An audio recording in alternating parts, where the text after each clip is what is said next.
So I think this can be kind of a misnomer, but really there's only 3 vertical locations that you're going to throw a fastball, and really only one of them are intentional strikes. Here's what I mean. When we throw a pitch for a called strike, we're always aiming for the bottom border of the strike zone, right at the kneecap. So that means the catcher's giving a target, whether it's on this side of the plate or this side of the plate, it's always at the bottom of the strike zone. Now, this makes sense because we want to be downhill in everything. When we learn to be downhill with our fastball, that helps us get on top of our slider, our curveball, our sweeper, our changeup, our cutter, all the other pitches. We have to learn to be downhill as pitchers. The other locations that we throw that are elevated are not really strikes. We'll go elevated under a hitter's hands, but this is going to be out of the strike zone. This is going to be maybe 2 or 3 balls off the plate under this hitter's hand or under this hitter's hand. But we're not going here to get a called strike. We're going here on 0-1 or 1-2 when we know the hitter's more likely to swing because they're behind the count.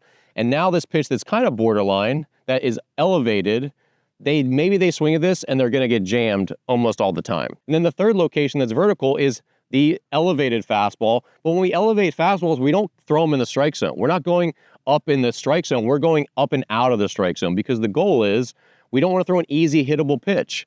In a home run derby, hitters like it middle in and they like it up a lot as well. So basically, if we're saying, oh, I'm going to elevate a fastball and I'm going to throw it here, this is like a belt high fastball or a stomach high fastball that hitters can lift and they can see and they can drive that into the gap very easily.